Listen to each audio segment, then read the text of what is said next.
munafik kah ketanyo atau hana?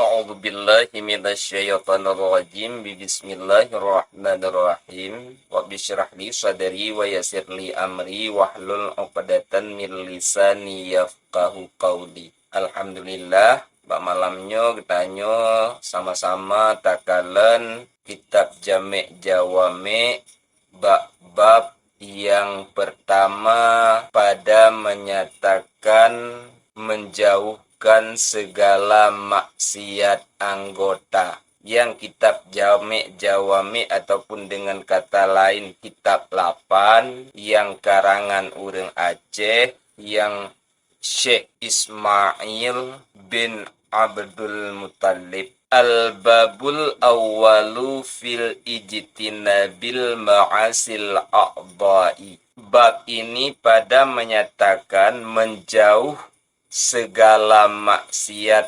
anggota. Ketahui olehmu hai murid, adalah segala anggotamu itu nikmat yang dijadikan hak Ta'ala kepada dikau, supaya dapat kau pinta tolong dengan dia kepada membuat ibadat yang disuruh hak Ta'ala akan dikau. Pada bab yang pertama, di situ disebutkan tentang masalah maksiat anggota. Allah memerintahkan kepada kita untuk kita pelihara anggota-anggota yang ada pada diri kita. Kenapa demikian? Dikarenakan anggota yang Allah berikan, anggota tubuh yang Allah titipkan pada kita adalah merupakan nikmat Allah yang sangat besar di antara nikmat-nikmat Allah yang lain. Di antara nikmat-nikmat yang lain, nikmat iman dan nikmat Islam, nikmat anggota juga adalah nikmat Allah. Ataupun pada nikmat tersebut Allah menuntut haknya pada anggota-anggota tersebut. Sebagaimana Allah berfirman dalam Al-Quran, A'budu rabbakum taqara'ul khafiyatan. Firman Allah Ta'ala, ibadat oleh kamu akan Tuhan kamu. Allah memerintahkan kepada kita untuk beribadat kepada Tuhan kita. Tuhan yang mana? Tuhan yang telah kita naik saksi bersama. Sebagaimana pada rukun Islam yang pertama, kita mengucapkan 2 kalimah syahadat yang menyangkut dengan saksian kita. Ataupun taik saksi le getanyo, yang mana getanyo adalah penejut Allah. Dengan karena demikian, kibancara le getanyo ta ibadat kepada Tuhan sebagaimana perintah Allah dalam Al-Quran, yaitu dengan cara tapihina drot, menghinakan diri kamu akan dia dan takut kamu akan dia, dan ibadat itu ialah maksud pada kejadian kamu. Netafsirkan ayat tersebut le musanne. Cara le getanyo untuk sembah Allah, yaitu dengan cara le getanyo tapihina tu di hadapan Allah, yaitu dengan cara le getanyo takwa kepada Allah. Sebagaimana yang kata tepu le getanyo bersama hai tungku-tungku sekalian, makna daripada takwa yaitu imtisalu awamirillah wajtinabu nawahihi. Tajunjung segala perintah Allah dan tapuji'uh ubina larangan Allah. Dan berdasari le getanyo tapubut ibadat kepada Allah, tapi hinadro di hadapan Allah, nyan adalah maksud daripada kejadian ataupun diciptakan getanyo le Allah. Pakan Dikarenakan Allah sebagaimana dalam ayat yang lain Allah berfirman yang bunyi di wa ma khalaqtul jinna wal insan illa liya'budun. Allah Ta'ala menciptakan manusia dan jin, tujuan utama adalah illa liya'budun, untuk berta'abud kepada Allah.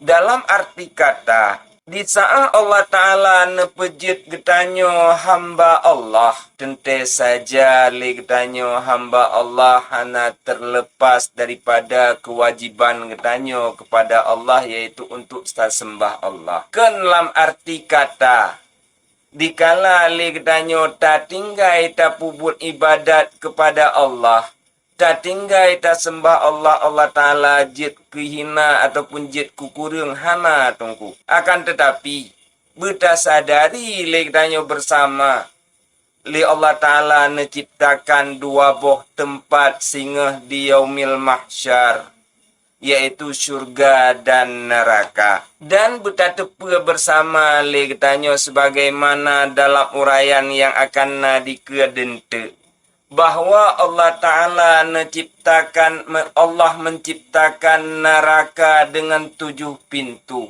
Dikarenakan pakan, disebabkan 7 Allah titipkan anggota bak tubuh getanyo. Maka li Allah Ta'ala perintahkan kepada getanyo untuk tak pejiuh daripada maksiat anggota. Tungku sekalian. Tak ulang kembali ke wa ma khalaqtul jinna wal insan illa liya'budun. Tiada aku jadikan jin dan manusia melainkan karena berbuat ibadat mereka itu akan daku.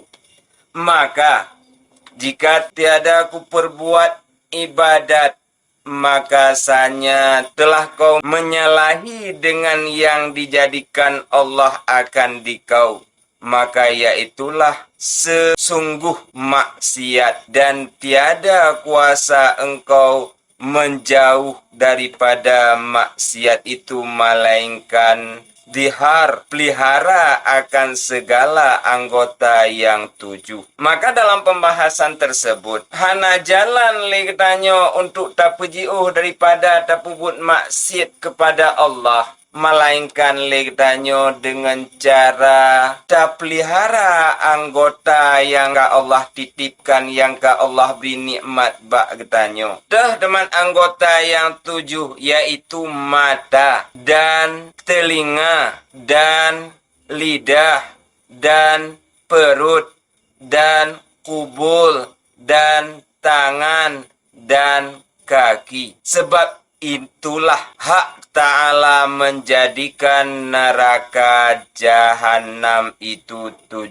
pintu. Dengan dikarenakan Allah memberi nikmat kepada kita dengan 7 anggota yang ada pada diri kita.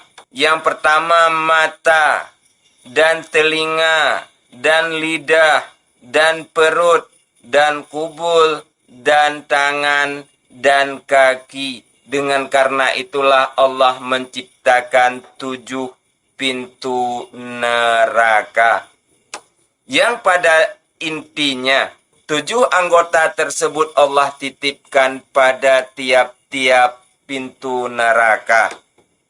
Bila kita melakukan kemaksiatan dengan anggota yang Allah berikan nikmat kepada kita, ingat, anggota kita Allah titipkan pada neraka. Berarti kita akan masuk dalam neraka tersebut dengan karena kemaksiatan anggota kita. Tatamang dalam neraka Allah, gepetamang tanya oleh Allah dalam neraka Allah, bisa dengan sebab maksiat anggota di antara lain, selain maksiat yang lain. Tatamang tanya dalam neraka dengan sabuh maksiat daripada anggota itu, maka yaitu peliharakan olehmu akan mata daripada melihat yang haram.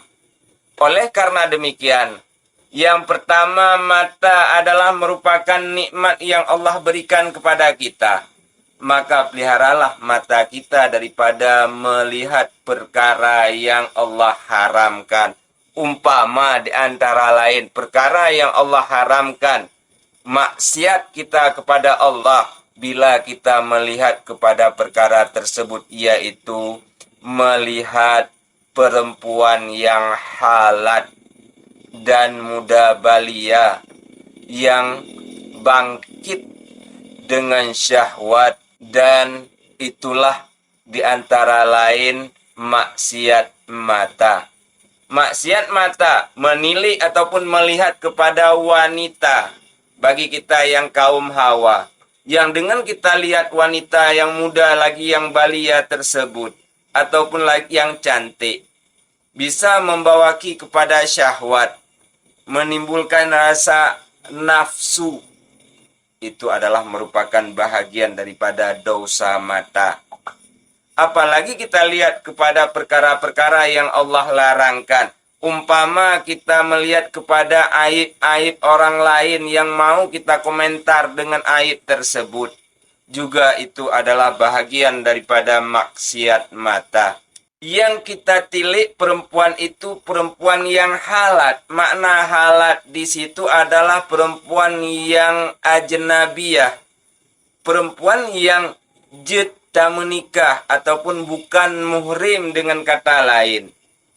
Andai kata tatilik kepada muhrim, tatilik dengan rasa kasih sayang ataupun kecintaan kepada orang tua, itu adalah merupakan ibadat. Menilik kita kepada guru kita dengan tilik kasih sayang ataupun dengan tilik kecintaan, bukan cinta yang diawali oleh nafsu, itu juga adalah merupakan amalan. Akan tetapi menilik kepada perempuan yang ajnabi, yang perempuan itu bisa kita nikahi, itu adalah hukumnya haram. Dengan kita tilik dia, kita akan terbawaki oleh hawa nafsu. Itu menjadi bahagian yang pertama daripada maksiat anggota. Maka oleh karena demikian, pelihara oleh kamu akan matamu daripada melihat perkara tersebut. Dan peliharakan olehmu telingamu daripada mendengar barang yang diharamkan Allah Ta'ala. Seperti mendengar segala kata bid'ah, yaitu yang tiada muafakat dengan syariat. Yang kedua adalah bahagian daripada anggota kita yang perlu kita pelihara daripada perkara kemaksiatan, supaya kita terhindar daripada neraka jahanam, yaitu dengan cara kita pelihara telinga kita daripada mendengar perkara yang diharamkan. Dimisalkan dengan umpama kita mendengar perkara yang bid'ah, yang keluar daripada ketentuan syariat Allah, itu dikategorikan dengan bid'ah. Bid'ah pun ada terbagi kepada dua bahagian. Ada bid'ah hasanah dan ada bid'ah dalalah. Yang kita maksud di sini dengan bid'ah dalalah, yaitu bid'ah yang bisa menyesatkan kita, bukan bid'ah hasanah. Bahkan bid'ah hasanah tidak menyesatkan kita. Dan bahagian daripada maksiat telinga lagi, seperti mendengar orang yang mengupat-ngupat, begitu juga menjadi bahagian daripada kemaksiatan telinga. Dengan dikarenakan kita mau mendengar orang lain mengupat saudaranya, ataupun menghina saudaranya, ataupun mencaci maki saudaranya. Sama dengan orang yang mengupat orang lain, ibaratnya orang tersebut telah memakan daging orang lain. Sebagaimana dalam hadis pernah Rasulullah memerintahkan kepada Aisyah, di saat Aisyah sedang duduk beserta Rasulullah, lalu lewatlah seorang laki-laki yang panjang dan hitam. Lalu Aisyah berkata, kalau begitu postur badan, di manakah dia akan mendapatkan calon istrinya? Lalu Rasulullah berkata kepada Aisyah, ya Aisyah, ludahkan liurmu. Dikala Aisyah meludahkan, ternyata segumpal daging yang keluar daripada mulut Aisyah. Maka Rasulullah berkata kepada Aisyah, "Ya Aisyah, kamu sudah memakan daging saudaramu." Padahal dengan cuma begitu ucapan yang Aisyah radhiyallahu an mengutarakan. Maka apalagi dengan mengupat ataupun menghina saudara kita yang seagama, seiman, dan seakidah dengan kita. Dan begitu juga kita pelihara telinga kita dengan segala kata-kata yang tiada faedah. Kata-kata yang tidak berfaedah, umpama kita mendengar alat lahwen, hukumnya apa? Ataupun kita dengar musik, bukan tidak boleh mendengar musik. Hukumnya apa? Itu tolong dicernakan sendiri. Apabila itu mempunyai faedah, silakan.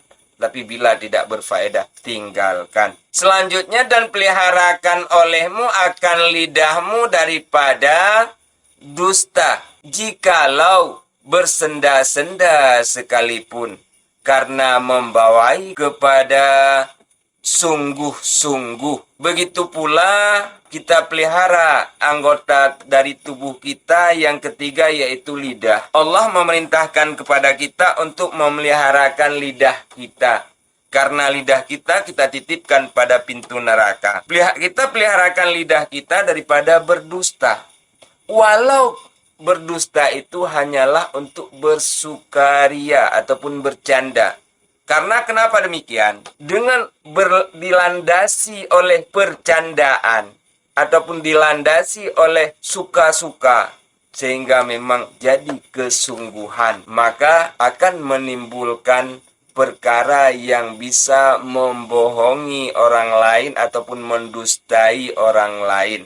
Jadi dengan semangat ataupun mendustai sama dengan kita melakukan kemaksiatan kepada Allah Ta'ala dengan anggota yang Allah berikan kepada kita. Begitu juga mengingkari janji ataupun karena bersalahan janji, itu sungguh daripada alamat munafik.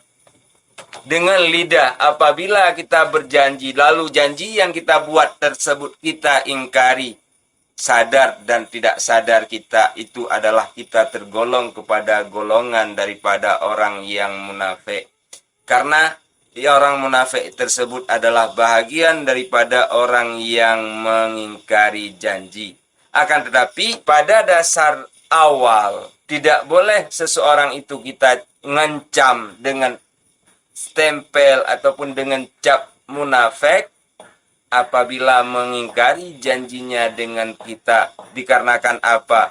Dikala kita berusia 120 hari dalam kandungan, Allah memerintahkan kepada malaikat untuk kita buat janji dengan Allah. Maka dalam hal tersebut kita harus kembali kepada diri kita. Sudahkah kita menunaikan janji kita dengan Allah ataupun belum? Karena di antara janji-janji yang lain kita dengan Allah, di antaranya adalah janji kita akan meninggalkan segala larangan Allah dan akan kita lakukan segala perintah Allah, dan kita akan melakukan segala perintah Rasulullah, dan begitu pula akan kita lakukan segala larangan Rasulullah. Itu kunci awal daripada diri kita sendiri. Untuk melihat orang lain munafik ataupun untuk mengatakan kepada orang lain munafik, dan kun kesidodro urung-urung yang munafik, harus taluh kepada diri drodile, munafikkah kitanya atau wahana. Jadi kesimpulan yang kata pelajari nih bak malamnya, Allah menciptakan neraka 7. Allah menjadikan 7 pintu neraka dengan sebab Allah kan titipkan 7 buah anggota yang merupakan nikmat bagi getanyo hamba Allah. Yang 7 buah anggota getanyo mulai daripada mata dan hingga truh bak gaki, nyan mandum-mandum getanyo gadaikan ataupun getanyo kubah bak pintu neraka. jalan untuk tak tebus atranyan mandum dengan cara kitanya berta'abud kepada Allah. Dengan waktu kitanya tak berta'abud kepada Allah, tak pelihara tetap pelihara anggota daripada tak buat maksiat, sehingga kitanya terlepas daripada azab neraka. Hanya enak nilai yang dapat lentuan bahas mak malamnya. Wallahu alam bisawab. Di lain waktu dan kesempatan kita sambung leb.